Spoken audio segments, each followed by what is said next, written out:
Bonjour à tous, bienvenue sur le plateau de KTO pour cette nouvelle édition de Face aux chrétiens avec La Croix, Radio Notre-Dame et RCF. Notre invité aujourd'hui est Nicolas Dupont-Aignan. Bonjour. Bonjour Frédéric Merci Mounier. d'avoir accepté notre invitation. Vous êtes candidat à l'élection présidentielle, vous êtes également député de l'Essonne et président du mouvement Debout la France. Vous occupez à droite une place originale. Vous êtes gaulliste, souverainiste, vous avez rompu avec l'UMP il y a longtemps, en 2007. Vous pensez aujourd'hui, au vu des difficultés de François Fillon, alors même que le parquet national financier vient d'exclure un classement sans suite, vous pensez aujourd'hui être un vrai recours pour une droite qui est en désarroi, une droite orpheline. Vous êtes actuellement crédité de 3% des intentions de vote, mais les sondages ne vous intéressent pas beaucoup. Vous revenez tout juste, il faut le dire, de La Réunion et de Mayotte. Vous demandez une suspension provisoire du droit du sol.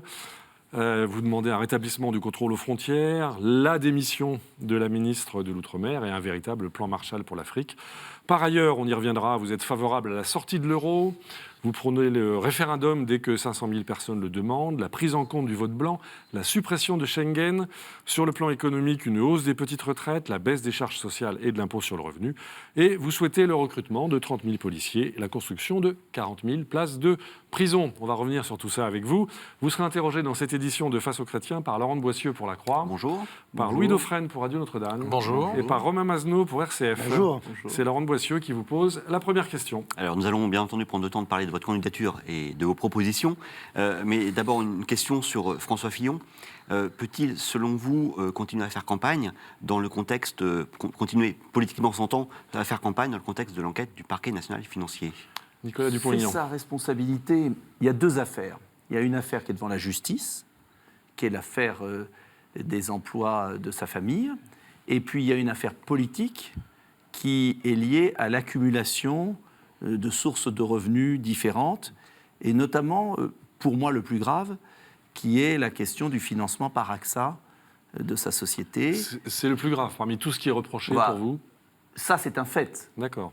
C'est un fait. Ce n'est pas d'ailleurs obligatoirement un délit. Hein. Oui. Il a une société, faut dire, il a une société de conseil Voilà. et il a eu comme client Et on AXA. voit qu'il y a beaucoup de clients et de grandes entreprises. Maintenant, c'est à lui de juger. Moi, ce que je crois, c'est quand on demande, comme François Fillon, qui a basé toute sa stratégie de campagne pendant la primaire sur un effort considérable aux Français, et que l'on ne se l'est pas appliqué à soi-même, même si c'est légal, je ne pense pas qu'on puisse être crédible dans la demande que l'on fait. Et c'est pourquoi il me paraît évident que François Fillon met en danger la droite, prend en otage la droite, et en s'entêtant, que ce soit juste ou injuste, eh bien fait le jeu de M. Macron, qui en est ravi. Et moi, je ne veux pas voir élu M. Macron. Voilà, c'est aussi simple que ça. Et je vois bien, parce que je reçois beaucoup de républicains qui m'écrivent, qui me soutiennent, et beaucoup d'électeurs, beaucoup d'élus, de maires républicains qui sont en train de basculer pour me soutenir, et j'en suis ravi. Qui se retourne vers vous. Parce que je crois, oui, qu'ils ont raison, et que je peux, au-delà de ces affaires, présenter une autre politique, celle qu'aurait dû d'ailleurs mettre en place depuis si longtemps l'UMP puis les Républicains. Et cette politique, moi j'ai pris mes responsabilités, vous l'avez remarqué, il y a un certain nombre d'années. Et donc, Il y a juste 10 ans, une précision. où j'ai préféré quitter l'appareil et d'éventuelles responsabilités ministérielles pour assumer mes convictions profondes. Une précision pratique, votre épouse est Oui. votre attaché parlementaire, Oui, votre tout assistant à fait. parlementaire, Et vous le tout le monde revendiquez, le sait. et la réalité de son travail pour... Tout le monde le sait. Voilà, Et c'est je ne l'ai avéré. jamais caché. Vous n'avez jamais Et d'ailleurs, caché. elle fait partie d'une équipe de 3 personnes. Et on lui reproche même d'être trop présente. Et même dans les campagnes les plus dures que j'ai eues, dans ma ville, tout le monde voyant ma femme travailler, personne ne m'a jamais attaqué dessus. Et heureusement d'ailleurs, aucun parce doute qu'elle là-dessus. fournit un beau travail. Romain Masneau, Est-ce RCF. qu'il faut créer tout de même un vrai statut de l'assistant parlementaire? Certains le réclament, il y avait une tribune en ce sens dans Le Monde de ce jeudi. Il y a un grand flou juridique aujourd'hui. Est-ce qu'il faut clarifier Non, tout il n'y a ça? pas de flou juridique, contrairement à ce qu'on dit. Il y a un statut de collaborateur qui a été énormément amélioré. La plupart des collaborateurs font un travail exceptionnel au Parlement pour des salaires souvent faibles qui n'ont rien à voir avec les salaires qui ont été donnés dans la presse pour Mme Fillon. Et donc il y a un statut. Après, c'est tout le problème de la France. Comme il y a des gens qui abusent, eh bien après, ça retombe sur ceux qui sont honnêtes. Voilà. Alors, on peut imaginer un statut encore plus sévère, mais quand les gens bossent, sont honnêtes, il n'y a aucune raison de leur tomber dessus. En revanche, et c'est tout le problème des partis politiques, et c'est ça qui est désespérant aujourd'hui, c'est cette espèce, comment dire, d'omerta générale. D'ailleurs, il y en a un qui le disait... Omerta, c'est-à-dire la loi du c'est-à-dire silence. cette classe politique qui, au lieu de faire le ménage, comment dire, se regroupe. Et M. Fenech, c'est pas moi, député républicain, le disait très bien hier. Qui appelait au retrait de François Oui, Fillon. ils se regroupent tous autour de François Fillon. Moi, je pense qu'ils ont tort et qu'ils conduisent la France au suicide. Voilà. Et moi, je propose un autre projet pour mon pays. Et je dis aux électeurs, notamment de droite, étudiez mon projet et vous verrez que c'est un beau projet pour redresser le pays et pour battre M. Macron. Car le vrai danger... Pour battre Marine Le Pen. Pour battre M. Macron. Pour Car battre le vrai M. danger, Oui. c'est M. Macron. Le vrai danger, c'est M. Macron. Oui, pour une raison très simple. Et vous le savez très bien, c'est qu'au second tour, entre un Macron-Le Pen, c'est M. Macron qui, dans tous les sondages, du moins, l'emporte aujourd'hui. Et je pense... Vous n'appelleriez pas à voter Marine Le Pen en cas de second tour? Je me présente pour sortir de ce piège. Je suis candidat à l'élection présidentielle pour proposer une voie gaulliste, républicaine et sociale qui nous sorte de ce trio infernal. Dans l'état actuel des En forces, trio infernal entre une gauche nulle, une droite parfois malhonnête et un Front National avec ses excès. dans l'état actuel des forces, vous ne remettez pas en cause ce que vous appelez ce trio infernal. Mais c'est le début de la campagne. Votre remarque aurait pu être la même quand M. Fillon était très loin derrière M. Juppé et Sarkozy et vous lui auriez dit, s'il était à ma place, vous n'allez pas y arriver. C'est en gros ce qu'on lui a dit quand il est venu ici. Il y est arrivé à la primaire. Monsieur Hamon, vous auriez dit la même chose. Mais mon pauvre monsieur Hamon, vous n'allez pas remettre en cause monsieur Valls. Qui est-ce qui a gagné? Un certain, votre parti, on sait, certes, il augmente de scrutin en scrutin depuis 2012, ça c'est un fait, mais pour l'instant... Mais c'est pas encore incertain, là, je voyais, le Cevipov vient de sortir, vous savez que le chiffre, plus de 50% des Français n'ont pas tranché leur vote. Jamais l'élection n'a été aussi ouverte. Jamais. Donc, le vote et est je dis incertain. aux Français, ils ont tout dans les mains. Et demain, vous pouvez avoir un monsieur Fillon à 3% et moi à 22%. On peut inverser les choses. C'est ce qu'a fait M. Trump, c'est ce qui s'est passé avec le Brexit. Tout est possible, tout. Et je peux vous dire que je suis très déterminé à être au second tour. Louis Dauphren, Radio Notre-Dame. C'est faisable, ce basculement des élus des Républicains en votre faveur, un basculement qui soit officialisé par le parti? On peut difficilement imaginer que les Républicains ne présentent personne. Mais Nicolas Dupont-Aignan. Les Républicains vont continuer leur politique de colmatage. L'élite. Mais dans l'hypothèse où François Fillon l'élite se retirerait. Mais pourquoi il se retirera? Il a dit qu'il ne se retirera pas. Donc ils vont aller au bout de la logique suicidaire, comme les moutons qui sautent de la falaise. Ça ne m'intéresse pas. Parce que moi, ce qui m'intéresse, c'est les électeurs de droite qui ont cru en François Fillon. Il y a des points du programme qui étaient intéressants. Il y en a d'autres que je conteste. Et j'ai un programme de relance économique fondamentalement différent. Et moi, ce qui m'intéresse, c'est de sauver mon pays et de répondre à l'attente de ces millions de Français qui croient encore en la France, qui veulent la redresser, qui veulent créer de l'emploi, qui veulent une société avec des valeurs respectées. Voilà. Donc, le reste, je m'en fiche complètement, mais ce que je vois, c'est que j'ai déjà une centaine de maires républicains qui ont appelé à me rejoindre. Ces derniers jours. Oui. Des milliers d'adhésions, incroyable ce qui se passe. Donc ça veut pour bien vous, il se dire, passe quelque chose. Je ne suis pas fou, je le vois, je les reçois. Et je vais vous dire, ils me disent tous la même chose. Et c'est intéressant. Ils me disent, on vous suivait depuis longtemps, et on a compris, maintenant qu'on les voit tous agglomérés là, à soutenir l'insoutenable, on comprend mieux pourquoi vous êtes partis il y a 10 ans. Et on ne comprenait pas, on vous prenait pour quelqu'un de solitaire, on vous prenait pour quelqu'un de trop entier, pas assez politicien. Eh bien, on a compris et on est avec vous.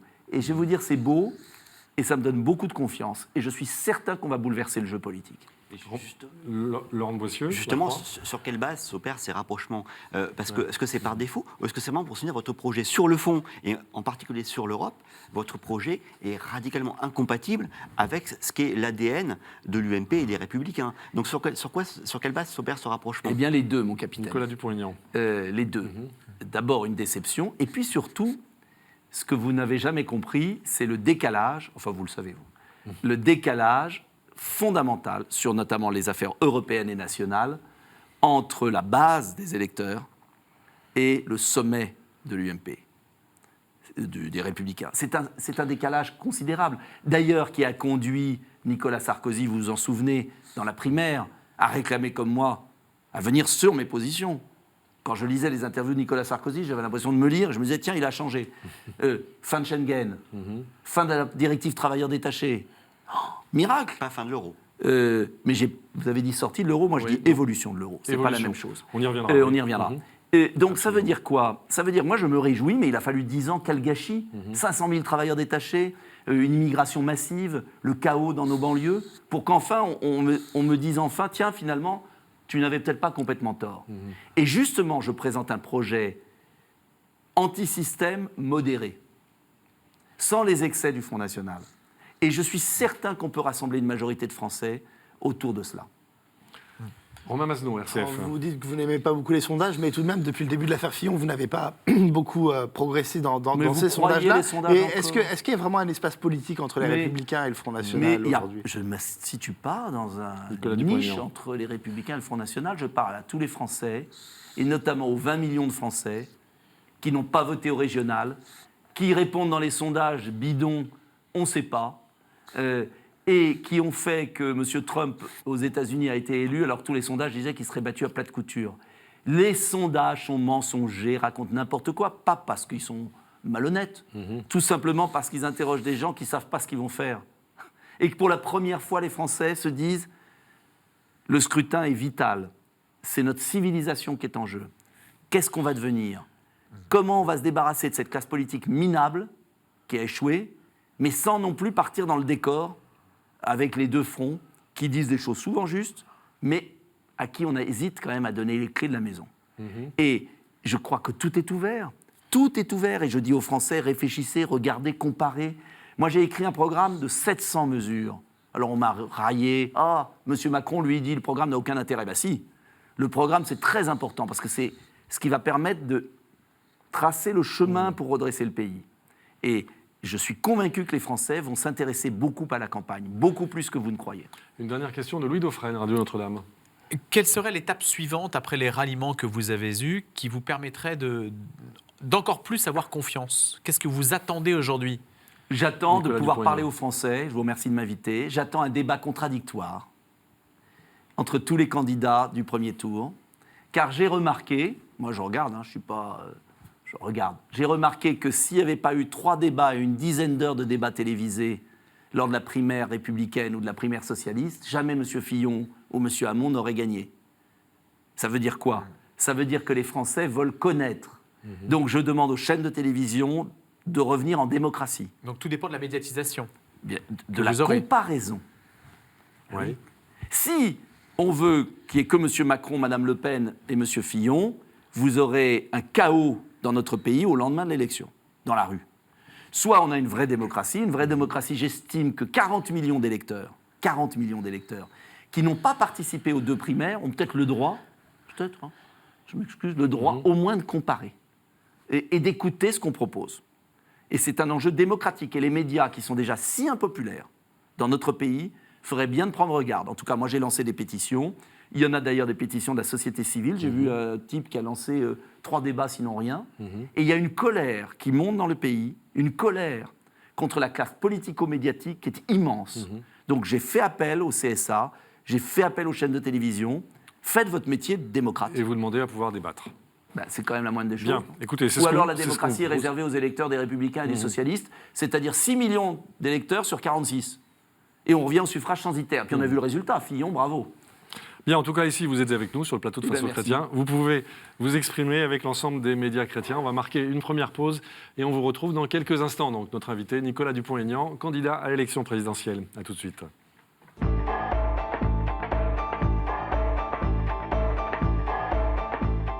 Retour sur le plateau de KTO pour cette édition de Face aux chrétiens avec La Croix, Radio Notre-Dame et RCF. Notre invité aujourd'hui, Nicolas Dupont-Aignan, candidat à l'élection présidentielle et député de l'Essonne. Il est interrogé par Laurent de Boissieu pour La Croix, par Louis Dauphren pour Radio Notre-Dame et par Romain Masneau pour RCF. C'est Louis Dauphren qui pose la première question. Alors, est-ce que vous pouvez expliquer ce que vous demandez après votre voyage à La Réunion, et en particulier à Mayotte, ce que vous avez vu, où, semble-t-il, il y a une faillite de l'État, selon vous? Mayotte, département français de l'océan Indien. Oui, j'ai vu un département français avec des conditions indignes de vie, où il n'y a plus d'eau 2 jours sur 3. Tout ça parce que l'État a été incapable d'investir 15 millions d'euros pour une retenue collinaire avec les élus locaux, incapable de prendre ses responsabilités, alors que les crédits sont là. Au même moment, l'État a investi 1,6 milliard d'euros à la Réunion pour une route. Au même moment, l'État a investi 27 milliards d'euros pour le Lyon-Turin, qui est totalement inutile, à faire un nouveau tunnel sous les Alpes. Et donc, je ne demande pas de distribuer de l'argent dans les territoires et départements d'outre-mer n'importe comment. Je dis simplement que quand on a une responsabilité dans un département, on l'assume, surtout quand ce sont des sommes dérisoires pour 300 000 habitants qui vivent sans eau. Des enfants dans les écoles qui n'ont plus de classe. Et au même moment, une invasion migratoire générée par les Comores. Vous l'avez observé? Plus qu'observé, des bidonvilles partout. Et l'État qui défend les clandestins. C'est-à-dire, et j'ai eu des femmes mahoraises, notamment une qui était présidente du comité de soutien à l'époque de Madame Royal. Donc, ce n'est pas des gens qui m'étaient favorables. Et qui m'a dit, c'est la préférence étrangère ici, contre nous. Et quand on voit ce qui se passe, où les femmes viennent par bateau entier accoucher à Mayotte pour avoir la nationalité française, que ça déstabilise toute la société mahoraise, quand on voit qu'il y a des mosquées clandestines salafistes qui s'implantent à côté des mosquées traditionnelles où tout allait bien, avec un islam modéré, il n'y avait aucun problème, et que l'État est impuissant parce que le pouvoir politique, ce n'est pas la faute du préfet, le pouvoir politique donne des consignes, pas de vague, pas de vague. C'est pareil dans nos banlieues, ça fait 20 ans qu'on dit pas de vague. Alors moi j'ai demandé... Je rappelle que vous êtes député de l'Essonne, donc les banlieues vous connaissez. Oui, je connais un peu, ça fait 20 ans que je suis maire et que je me heurte à la petite délinquance qui devient très grave, de petits voyous, ce que j'appelle la racaille, qui déconsidère notre jeunesse. Donc, ce que j'ai demandé à Mayotte, c'est simplement le respect de la loi républicaine. Et j'ai proposé la suspension du droit du sol, qui est détourné. Mais c'est tout à fait symbolique d'un pouvoir socialiste qui préfère toujours ceux qui violent la loi à ceux qui la respectent. Et c'est pourquoi je veux vraiment qu'on en finisse avec les socialistes français. Et c'est pourquoi je me méfie beaucoup de M. Macron, qui est un faux-né de M. Hollande. Un socialiste déguisé. Oui, c'est-à-dire le Hollande déguisé. Mais la situation à Mayotte n'est pas particulièrement nouvelle. Elle s'est beaucoup aggravée. Était-ce différent sous Nicolas Sarkozy? Alors, on peut tout dire de Nicolas Sarkozy, et parfois je l'ai critiqué, mais je peux vous dire que la situation était nettement moins pire. Romain Masneau. Vous parlez de préférence étrangère. Est-ce que vous êtes pour l'inscription dans la Constitution de la préférence nationale, comme le souhaite le Front National? Non, je suis pour simplement le respect de la loi républicaine. C'est-à-dire je vais vous donner un exemple. J'étais à La Réunion et j'ai participé à une émission de radio en direct avec beaucoup d'auditeurs réunionnais. Et j'ai eu 3 questions. 3 questions. Ce n'était pas filtré.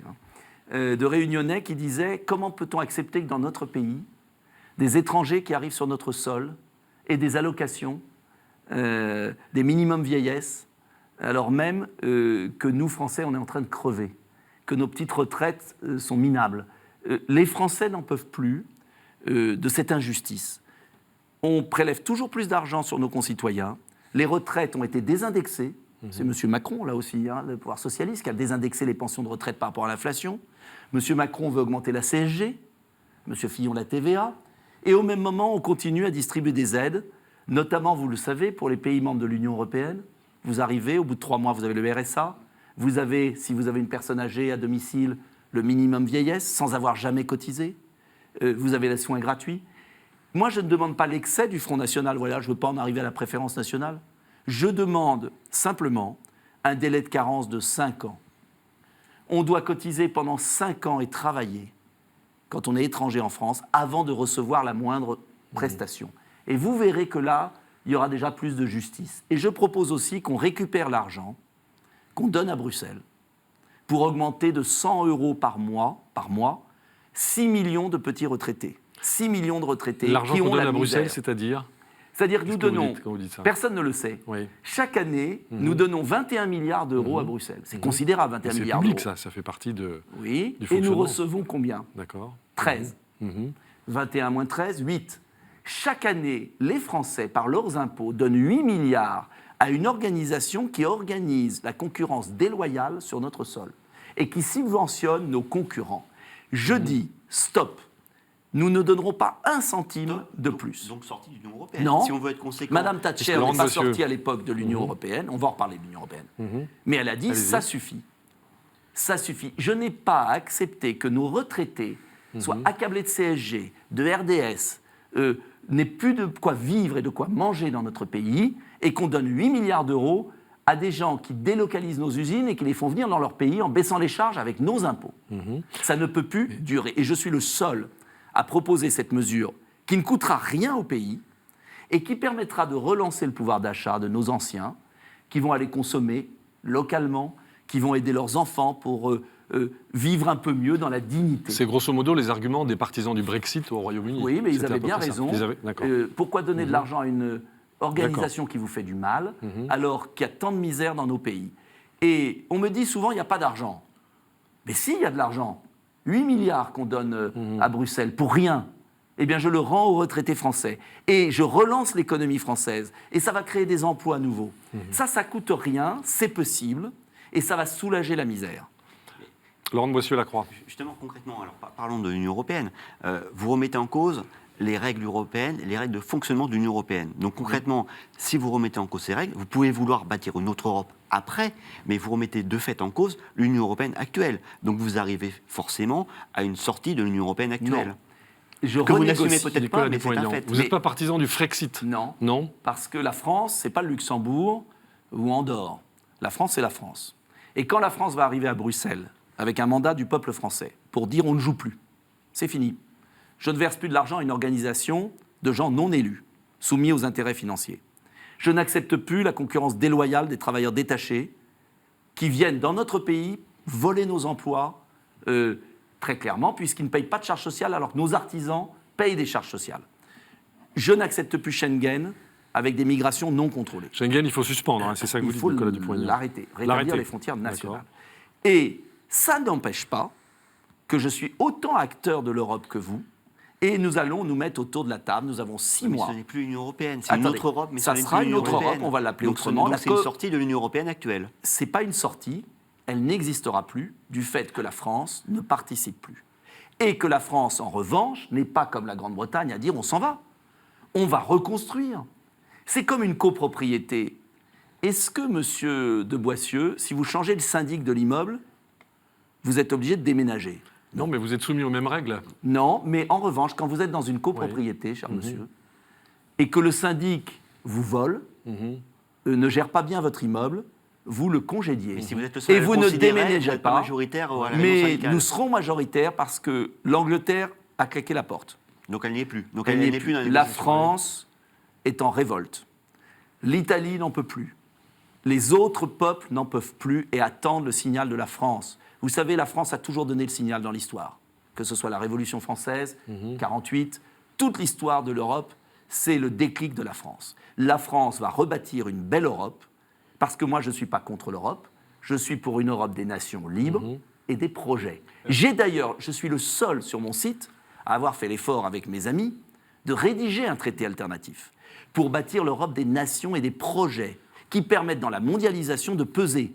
Parce qu'il ne s'agit pas de partir tout seul. Je refuse cette caricature. En 2012, vous étiez pour la sortie Romain de l'euro. Pourquoi Oui, vous avez changé d'avis? J'ai évolué. Pourquoi Nicolas Dupont-Aignan. Pour deux raisons. D'abord, j'ai eu gain de cause. C'est qu'à C'est-à-dire l'époque, je me souviens que j'étais le seul, et vous étiez sur les plateaux à certains noms à me dire c'est pas possible, dire que l'euro était surévalué. Et on me disait, Alors vous disiez allez carrément l'euro va relancer. disparaître Attendez. dans quelques mois. C'était en 2010 Oui, vous disiez oui. ça. Et je le disais parce que nous avions M. Trichet, qui était un danger public et qui a fait que l'euro était surévalué. M. Draghi est arrivé et, il faut reconnaître les choses, ce que j'avais proposé a été suivi. Pas moi seulement. L'euro a nettement baissé et s'est mis à une parité de pouvoir d'achat avec le dollar, ce qui a donné ce que j'avais prévu, de l'air à nos entreprises exportatrices et a permis déjà d'alléger le fardeau. Il reste un problème de l'euro, non plus avec l'extérieur du monde, mais avec l'intérieur. C'est-à-dire une monnaie trop chère pour la France, l'Italie, l'Espagne et la Grèce, et pas assez chère pour l'Allemagne. Et là, je propose une évolution.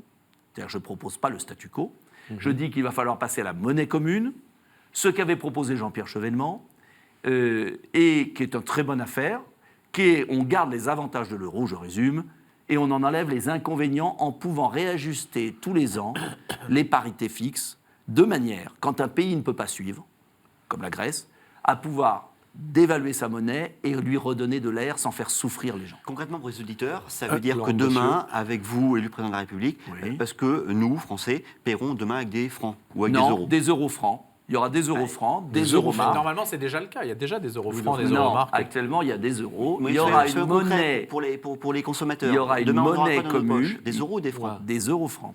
Ça sera un mélange. Ça sera une monnaie commune. Et ça ne changera rien pour le consommateur. Mais ça permettra, à certains moments, quand il y aura trop d'excédents en Allemagne, de réévaluer l'euro-marque et de faire disparaître les excédents allemands. Ça fera baisser les prix ou pas? Non, Oui, ça ne Dauphin. changera rien du tout. Ça ne changera rien, mais ça permettra d'éviter que notre épargne, et je le dis aux retraités, personne ne sait que la Commission de Bruxelles, avec l'accord de la France, a décidé que tous les épargnes au-dessus de 100 000 euros dans les banques peuvent être capturés par l'Union européenne. Enfin, Ça veut c'est dire- garanti jusqu'à 100 000 euros. Oui, bah, ça veut dire Voilà. qu'on vous vole tout ce qui est au-dessus. D'accord. Et ça veut dire quoi? Ça veut dire que si la Grèce ne peut pas rembourser, ou que l'Espagne ou l'Italie, qui sont les prochains sur la liste, ont des ennuis, notre épargne va être en danger. Donc moi, je veux sauver l'épargne des Français. Je ne veux pas bouleverser tout, je trouve un juste milieu. Et ça résume un peu ma politique. Je veux qu'on ait une Europe qui marche, je veux tout changer sans tout casser. Au fond, vous êtes européen. Au fond. Mais je l'ai toujours été, je suis gaulliste. D'accord. L'Europe Ok. que j'aime, c'est l'Europe d'Airbus, c'est l'Europe de l'espace. Et j'ai par exemple un projet pour l'Afrique. Vous savez que je suis très ferme sur les frontières. Je rejette l'appel d'air, mais il faut être réaliste. Si on ne développe pas l'Afrique, comment on va y arriver? Donc un plan Marshall. Oui. Est-ce que, enfin vous le savez, c'est pas vous que je vais l'apprendre, c'est souvent dans vos journaux, dans vos émissions, vous êtes très attentifs dessus. La population africaine va doubler en une génération, en 30 ans. C'est le plus grand choc démographique de l'histoire de l'humanité. 1 milliard d'habitants en 30 ans. C'est pas en ouvrant nos frontières qu'on va régler le problème. Hein. Même Et si vous prenez 1 million de Est-ce personnes que c'est sur en 1 les fermant milliard... qu'on va le régler? Comment? Est-ce que c'est en les fermant qu'on C'est, va le régler? bien sûr, pour Oui. éviter qu'ils se noient au milieu de la Méditerranée, parce que je ne trouve pas ça digne. Et au-delà de ça, parce que ça va nous forcer à trouver des moyens de développer l'Afrique. Et vous ne trouvez pas que ça serait un beau projet européen? L'électrification que propose Jean-Louis Borloo, C'est le projet de Jean-Louis la Borloo, oui. reforestation du Sahel, fixer l'agriculture africaine. Mais si on ne fait pas ça, mais notre continent explosera. Donc ça veut dire que c'est un beau projet européen. La lutte contre le cancer, c'est un beau projet européen. En fait, recoloniser l'Afrique. Louis Dauphren. Pourquoi recoloniser l'Afrique? Parce que c'est votre initiative. C'est pas une initiative qui part des Africains. Vous C'est plaisantez? que vous Je connais disent très les- bien l'Afrique. Que disent les dirigeants africains? Et les dirigeants africains, ils savent très bien qu'il y a un défi majeur. Oui. Et ils vont chercher qui en ce moment pour le régler? Jean-Louis Borloo, par exemple. Non, pour la Chine. l'électrification. La Chine. La Chine. Et ils commencent à en revenir, les dirigeants africains. Parce qu'ils s'aperçoivent que la Chine est en train de voler leurs matières premières. Et leur terre. je peux vous dire que les dirigeants africains, ils en ont assez d'une France qui est petite, au sens qui n'a pas de vision. Et ils voudraient un président de la République qui ait une vision. Et quand Mme Merkel et M. Hollande sont capables de donner 1 000 milliards d'euros aux banques privées, et sont pas capables, par an, et sont pas capables de mettre en place un plan pour fixer les populations africaines, vous croyez qu'ils sont à la hauteur de l'histoire? Alors moi, je suis beaucoup plus européen que tous ces gens qui sont en train de détruire l'Europe et de faire revenir les nationalismes. Mais ça Romain suppose. Masneau. Juste Oui, une dernière oui, question. Ça rapidement. suppose de Oui. rétablir la sécurité déjà. Ça veut dire que la France, qui joue déjà un rôle important en Afrique avec des investissements Militaires importants. militaires oui. importants, ça veut dire qu'il va falloir augmenter la part du budget militaire. Mais bien sûr. Forcément pour assurer Et la je Le le budget de sécurité. défense à 2%. À la différence même de M. Fillon qui fait de semblant et qui ne veut pas prendre les mesures qui s'imposent, ou à la différence des socialistes qui ont laissé tomber tout. Mais si vous croyez qu'on va vivre dans un monde avec le doublement de la population africaine, avec le chaos au Moyen-Orient, en pensant qu'on est chez nous et qu'il faut arrêter de dépenser de l'argent pour nos armées, je crois qu'on a eu quand même assez d'attentats en France pour réaliser qu'il faut agir. Donc le budget de la défense à 2%. 2%. Plus 2%. Du PIB hors pension, avant la fin du mandat, ce qui veut dire une augmentation de 10 milliards d'euros, qui est vitale pour assurer la protection des Français, Financé. financée par le budget de l'État, bien évidemment. Romain Masneau, RCF. Autre sujet, vous êtes favorable à une charte pour les représentants des cultes. Il y aurait quoi dans cette charte? C'est pour faire quoi? C'est pour Nicolas Dupont-Aignan. sortir de la contradiction qu'on a sur l'islam en France. Ça fait 20 ans que tous nos gouvernements négocient avec un culte musulman, mais qui n'est pas organisé. Enfin, il négocie avec des musulmans. Non, ils négocient avec l'organisation du culte musulman qui ne représente pas les mosquées. Donc, on négocie avec quelqu'un qui n'a aucune influence sur le terrain. Alors, j'ai été inspiré, c'est amusant d'ailleurs, si je puis dire, par un courrier, les Français ont beaucoup d'idées, d'un universitaire qui m'a écrit et qui m'a sorti ce qu'avait fait Napoléon avec, à l'époque, les Juifs de France, qui n'étaient pas organisés, à l'époque, en 1800. Oui, enfin, qui n'étaient pas à l'époque dépendants de puissances étrangères, comme le sont les musulmans Non, mais français. qui n'étaient pas organisés. Et Napoléon a eu l'idée de ce questionnaire Oui. aux rabbins. Et je m'en suis inspiré en créant un questionnaire aux imams avec une charte qu'ils signeront, qui reconnaît l'égalité de l'homme et la femme, qui reconnaît que le voile n'est pas obligatoire, qui reconnaît qu'on peut quitter la religion, etc. etc. Si l'imam ne signe pas cette charte et ne respecte pas cette charte, je fermerai la mosquée et j'expulserai l'imam quand il est étranger. Donc vous préférez faire ça plutôt que de sélectionner les imams en amont? Bien sur sûr la qu'il pratique de faudrait la le langue faire. française, sur Il faudrait le l'origine. faire, Oui. mais je veux mettre en place un système qui arrête l'hypocrisie d'une négociation avec des organisations de Non représentation qui ne sont Oui. pas représentatives. Et il faut faire un grand ménage. Il y a des imams très bien qui prêchent, si je puis dire, un islam modéré et où il n'y a aucun problème. J'en ai dans ma ville. Et il y en a qui sont des gens dangereux que nous tolérons sur notre sol depuis 20 ans. Quand est-ce qu'on va agir? On en a déjà expulsé beaucoup Très ces peu. derniers temps. Beaucoup? Beaucoup, vous plaisantez? Pas suffisamment, Mais vous peut-être, plaisantez? c'est ça? Combien? Moins de 10. Mhm. Non, vous plaisantez. Il y a un laxisme d'État, une faiblesse du pouvoir politique, mais depuis des années, face à cela, parce qu'on ne veut pas mécontenter les puissances étrangères qui les financent. Je veux interdire les financements étrangers. Justement, comment les Français de Alors, confession Laurent musulmane, Boissieu. peuvent-ils financer la construction Mais de leur, ils y arrivent très bien. lieu de culte? Eh bien, ils le feront avec leur argent. C'est-à-dire, vous interdisez tout financement étranger Bien sûr. pour la construction de mosquées Bien en sûr. France. Et les Bien bourses sûr. théotiques? Louis Oui, Dauphren. mais il faut les interdire aussi, bien sûr. Mais il faut arrêter. Alors- Attendez, il y a un moment, est-ce qu'on va se laisser tuer sur place? Et je vais vous dire, les premières victimes sont les Français qui pratiquent leur culte musulman dans la transparence, j'allais dire, sans aucun problème. L'amalgame se fait. Donc il est temps d'agir. C'est tout ce que je demande. Alors, Vous il y a une savez, question- moi j'ai l'impression parfois d'être monsieur Lapalisse et d'avoir un programme de bon sens absolu que Mais j'ai alors- testé dans ma ville, que j'ai vu dans ma ville. Je suis maire depuis 20 ans, je suis réélu quand même à Dans la ville 80% de des hier, voix. dans l'Essonne, je le rappelle. Le maire le mieux réélu de France à 3 reprises, dans une ville de banlieue, qui votait socialiste à 65%. Donc, je pense avoir fait mes preuves.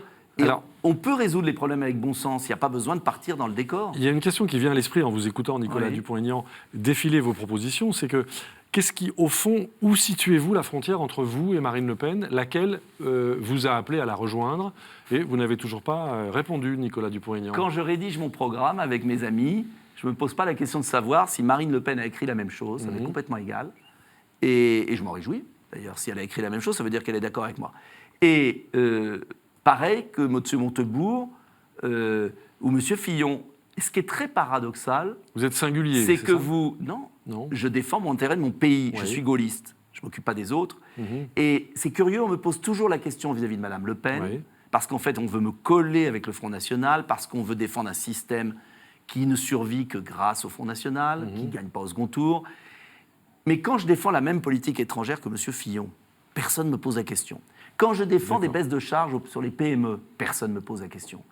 Quand je défends la relocalisation, comme M. Montebourg, personne ne me pose la question. Et un jour, il y a un journaliste d'Europe 1 qui m'a dit « Oui, mais ça ne nous intéresse pas.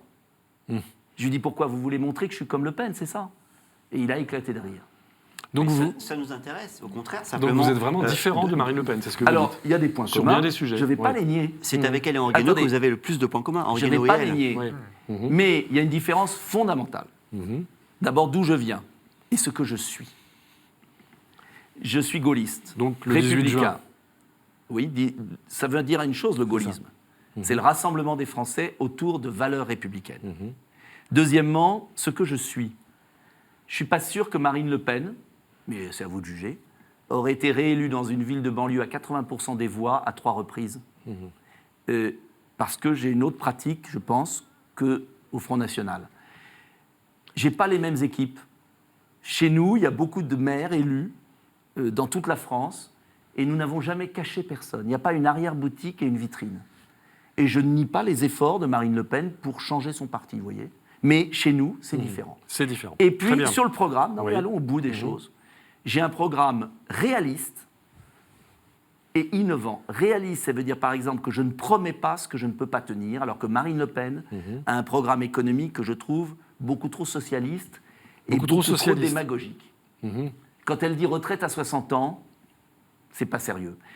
Quand elle dit, par exemple, immigration zéro, maintenant elle a mis 10 000, c'est pas sérieux parce que moi je pense qu'il y a 70 000 étudiants étrangers qui viennent, ça participe du rayonnement de la France, je veux réduire l'immigration, mais je dirai jamais aux Français je vais vous supprimer l'immigration parce que ça ne prendrait pas en compte notre rayonnement. D'accord. Innovant, la participation dans l'entreprise, la recherche scientifique, l'égalité des femmes et des hommes, j'ai un programme différent. Différent. Très bien. On vous a bien compris, Nicolas Dupont-Aignan. On va marquer une deuxième pause dans cette édition de Face aux chrétiens. Et on a encore, évidemment, beaucoup de questions à vous poser. À tout de suite.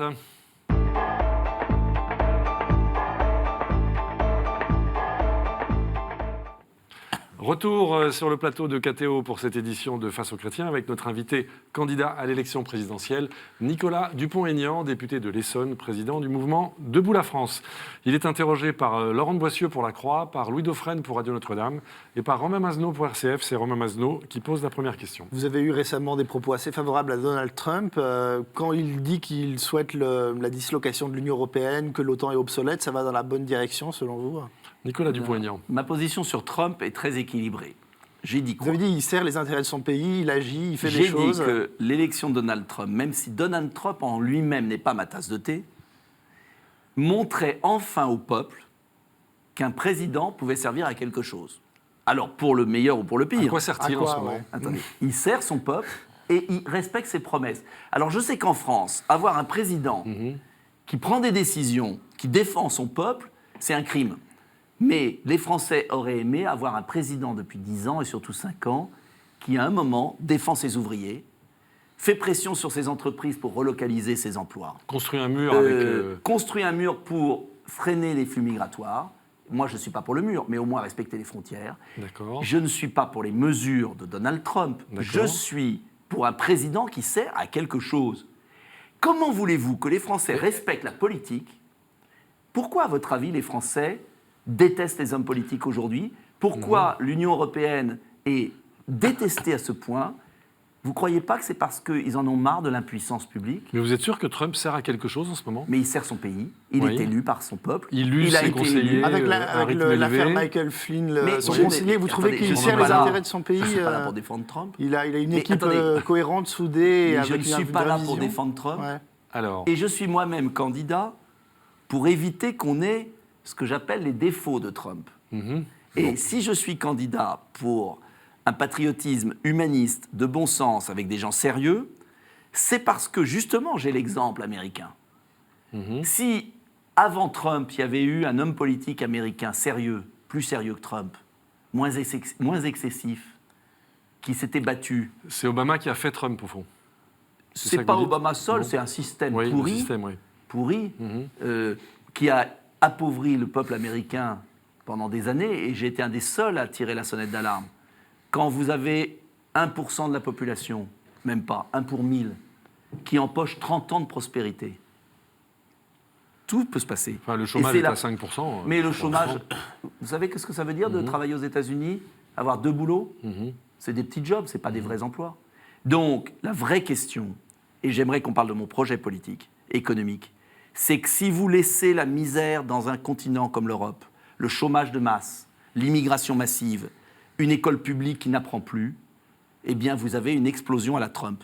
Je ne souhaite pas ça pour mon pays. C'est pour ça que je suis candidat. Et sur le plan économique, pourquoi je veux la relance économique? Pourquoi je veux la relocalisation des activités? Pourquoi je veux baisser les charges sur les PME, mais uniquement celles qui investissent en France? Pourquoi je veux acheter français dans les collectivités locales? Pourquoi je veux relancer le pouvoir d'achat des petits retraités? Pourquoi je veux augmenter le salaire réel et récompenser le travail? Pourquoi je veux lutter contre l'assistanat? C'est parce que je veux créer les conditions de l'équilibre social et de la prospérité. Donc, plutôt que de bavasser Pour sur éviter un Trump à la française. En Oui, fait. exactement. C'est ça votre Et idée. vous aurez D'accord. un Trump à la française Mhm. si vous continuez à laisser le peuple français dans la misère. Mhm. Car il faut voir les départements ruraux. Vous savez, j'ai visité 70 départements et je ne visite pas comme les hommes politiques traditionnels. Je ne viens pas en TGV avec des militants qui applaudissent. Je dors sur place, à l'hôtel Ibis, je rencontre les gens, je passe du temps. Mais vous n'imaginez pas la misère et la colère de ces zones rurales abandonnées où il n'y a plus rien, plus un emploi. Et toutes les entreprises sont parties en Slovaquie, en Chine. Donc il serait peut-être temps de s'occuper, au lieu de critiquer Trump, de s'occuper de défendre les Français. Laurent de Boissieu à la Croix. Sur la politique étrangère, toujours, quelle est la place de la Russie dans cette autre Europe, cette nouvelle Europe que vous appelez de vos voeux? Une place de Nicolas partenariat, comme le Maghreb, fondamental le Maghreb d'un côté, la Russie de l'autre, et la Russie, bien sûr, une place d'allié pour combattre l'islamisme radical, fondamentaliste, car si on avait fait alliance avec la Russie pour éliminer le Daesh, on n'en serait pas là. Et dans la vie, il faut choisir ses ennemis. Le mien, il est clair, c'est le fondamentalisme islamiste qui gangrène le Moyen-Orient. Et face à ça, nous aurions pu faire une belle alliance avec la Russie et avec les États-Unis. Et justement avec Trump, j'espère qu'on pourra faire une alliance qui permettra d'arrêter ce conflit stupide entre la Russie et l'Occident et à unir nos forces pour éliminer la vraie menace. Faut jamais... Vous savez, en France, on a toujours une guerre de retard. La ligne Maginot, quand il fallait des divisions blindées, et aujourd'hui, une fausse guerre froide, ridicule, avec la Russie, alors qu'on a le crime à nos portes et qu'il y a quand même eu, tout le monde l'oublie, 200 morts à Paris et à Nice. Sur l'Ukraine, qu'est-ce que vous dites à Vladimir Poutine? Eh bien, l'Ukraine a été toujours moitié russe, moitié occidentale. Il faut que l'Ukraine soit une zone neutre et il faut que l'OTAN se retire de cette zone et qu'on en fasse un territoire neutre entre la Russie et l'Europe. Voilà, c'est ça la seule solution. Et occupons-nous du Moyen-Orient avant d'avoir de nouveaux attentats à Paris. Refusons, parce qu'il faut que les Français qui m'écoutent sachent que les djihadistes sont en train de revenir et qu'on les accepte. Et moi, je suis désolé, là, je suis d'accord avec M. Fillon, on aurait dû les empêcher de revenir. Quand je pense qu'il y a des gamins de 14 ans qu'on fait revenir en France, qui ont égorgé des gens et qu'on met dans des familles d'accueil et qu'on ne dit rien. On les surveille quand même, non? Non, on ne surveille Non, rien on du les tout parce surveille qu'on n'a pas. pas la capacité de surveiller des D'accord. milliers de personnes. Et des gens qui ont été combattre contre nous, qui ont été décapités, qui ont été assassinés les chrétiens d'Orient, on les accueille? Ils ne sont plus français pour moi. Ils n'ont plus le droit de revenir dans mon pays. Louis Dauphren. Ils sont bannis Radio de la Notre-Dame. France. Et si on faisait ça, on serait respecté. Nous sommes un pays avec des dirigeants pas respectables, car pas respectés. Louis Dauphren. La déchéance de nationalité, donc c'est automatique en fait. Automatique. Vous allez combattre à l'extérieur, vous allez massacrer les chrétiens, vous allez combattre nos soldats, et on vous dit merci, et on vous donne des aides sociales quand vous revenez. Des aides sociales, oui. On n'a même pas supprimé les allocations familiales aux familles de ceux qui sont partis. Là-dessus, vous êtes d'accord avec Marine Le Pen? Et alors? D'accord. Et Romain alors? Masneau. Mais est-ce Oui. qu'on va C'est arrêter? ça. Non mais je vous le dis. Vous voulez faire passer Marine Le Pen? Est-ce que vous allez arrêter, vous journalistes, de parler que de Marine Le Pen? Quand Là, on on dit parle de quelque vous, chose là. de sensé? Oui. Mais votre réflexion m'intéresse. Parce qu'en vérité, Marine Le Pen, tout le monde connaît son programme maintenant, vous ne faites que parler d'elle. Mais moi, j'ai d'autres propositions.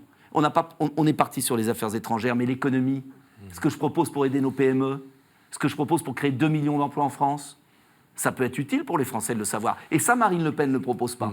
J'ai une question. Romain Masneau. J'ai une question qui est à la fois RCF. économique et internationale. Le CETA, le traité de Oui, libre-échange malheureusement. Canada-Union européenne, a été voté par le Parlement européen. Oui, oui. Donc on brade nos normes sociales, environnementales. Bien sûr. Ouais. Et là, je suis d'accord avec M. Mélenchon, vous voyez. Nicolas Et je suis Dupont-Aignan. d'accord d'ailleurs avec, J'allais le beaucoup dire, de- oui. avec beaucoup de gens. Oui. Avec Yannick Jadot. Avec Yannick Jadot. Yannick Jadot et tous les. Mais c'est vrai. Mm.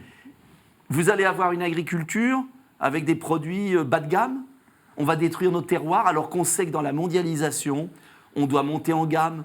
La France a des atouts dans la mondialisation. Moi, je ne suis pas négatif sur la France. On a plein d'atouts, mais pour ça, il faut préserver nos terroirs, il faut préserver la qualité et il ne faut pas accepter des traités de libre-échange qui vont nous tuer. Même Trump les refuse.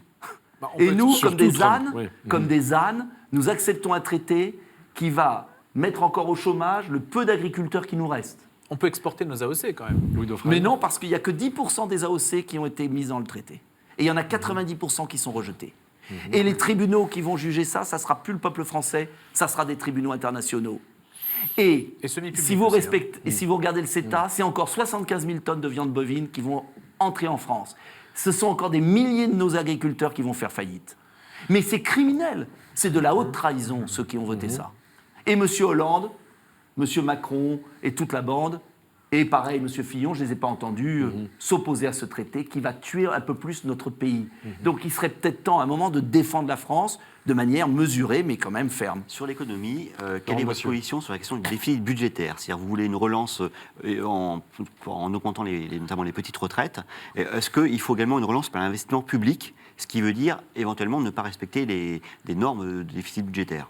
Alors d'abord, je constate que depuis 15 ans, on veut respecter la réduction du déficit budgétaire et qu'on n'y arrive pas, parce qu'on mène une politique de récession qui pénalise l'emploi, moins de cotisations, plus d'importations, et on a toujours un déficit considérable. Je remarque que les pays qui ont réussi à réduire leur déficit, je parle de l'Angleterre, ont accepté à un moment d'en avoir un plus important, parce qu'ils ont relancé l'économie, relancé l'investissement, la compétitivité. Donc qu'est-ce que je propose? Je propose deux choses. Je propose, oui, de relancer la consommation et l'investissement, public et privé, en prenant l'argent à Bruxelles, donc ça ne fait pas de dépenses supplémentaires pour les retraités, en luttant davantage contre la grande fraude fiscale des multinationales pour pouvoir baisser les impôts des PME. C'est du Mélenchon, ça? Non, parce que moi, je baisse les impôts des PME. D'accord. Et je n'augmente pas le SMIC à 2 000 €, ou je ne baisse pas la retraite à 60 ans, comme Mme Le Pen ou M. Mélenchon. Parce que je suis raisonnable. Parallèlement, je relance l'économie, mais parallèlement, je ne veux pas que mes concitoyens achètent que des produits chinois. Sinon, on va avoir un problème. Et donc, parallèlement, je fais une politique du produire en France, totalement novatrice, division par 2 de l'impôt sur les sociétés, pour les bénéfices réinvestis sur le sol français, uniquement. Je veux que vous regardiez une chose. François Hollande a baissé les charges sur les entreprises de 40 milliards d'euros. Monsieur Fillon-Sarkozy avait fait le même avant. Effet sur l'emploi, 0. Pourquoi? Ça frémit. Non mais 0. Pourquoi? Parce que les entreprises n'ont pas d'avantage à investir plus en France qu'à l'étranger. Moi, je veux cibler les baisses de charges. Une entreprise qui investit une usine en France aura un énorme crédit d'impôt. Une entreprise qui délocalise paiera plein pot. Je peux vous dire que ça va changer les comportements. Par ailleurs, l'argent des impôts des Français, les collectivités locales, devront être consommés à 75% par des entreprises produisant en France. Les achats publics. Le vrai Made in France, ça existe pour vous, Nicolas Dupont-Aignan? Bien sûr. Des produits qui sont que français, des voitures qui sont que françaises. Toyota, oui. à Valenciennes. J'ai rencontré et j'ai lu beaucoup sur le président de Toyota France qui explique qu'on peut produire en France. C'est un bon exemple à suivre pour vous? Oui. D'accord. Et moi, j'appellerai au boycott des grandes entreprises françaises qui produisent à l'étranger. Et je ne me gênerai pas. Allez, Parce que je vais vous dire une chose. Non, mais je vais vous dire une Il chose. nous reste 1 minute. Il faut inciter à produire en France, il faut un bonus, et après, il faut qu'il y ait un comportement patriotique. Sinon, notre système social va exploser, notre pays sera dans le chaos social, et vous aurez des Trump ou des autres. Les 35 heures, on les conserve. Oui, on ne change pas tout ça. Oui. Arrêtons. Moi, je ne vais pas Les faire heures de cure de souffrance. défiscalisées. On les défiscalise, et je maintiens les heures supplémentaires. Je suis en désaccord avec M. Fillon parce qu'il veut augmenter la TVA, supprimer les heures supplémentaires. Ça veut dire qu'on ne va pas récompenser le travail. Au contraire, je veux baisser l'impôt sur le revenu, supprimer les droits de succession. Totalement. Jusqu'à 500 000 € par enfant, c'est-à-dire la quasi-totalité. Oui, la quasi-totalité. Et on va favoriser la création de richesses, le travail. Remettre en route le moteur, c'est ça votre idée? Exactement. Oui. Avec la manivelle, vous savez, dans le passé, on Avec la avait une manivelle. Voilà. Très bien, écoutez, Nicolas Dupont-Aignan, ce sera votre dernier mot. Je rappelle que vous êtes président du mouvement Debout la France, vous êtes candidat à l'élection présidentielle. Et donc, nous avons pu, avec vous, aborder un certain nombre de sujets dans cette édition de Face aux chrétiens, avec la Croix, Radio Notre-Dame et RCF. La semaine prochaine, notre invité sera Jean-Christophe Lagarde, député de Seine-Saint-Denis, président de l'UDI. Et nous aborderons avec lui la grande question de l'unité de la famille de la droite en ce moment, qui est soumise à rude épreuve. D'ici là, vous pouvez évidemment retrouver toutes les éditions de Face aux chrétiens sur les sites respectifs de la Croix, Radio Notre-Dame et RCF. Merci à tous de votre fidélité et à la semaine prochaine.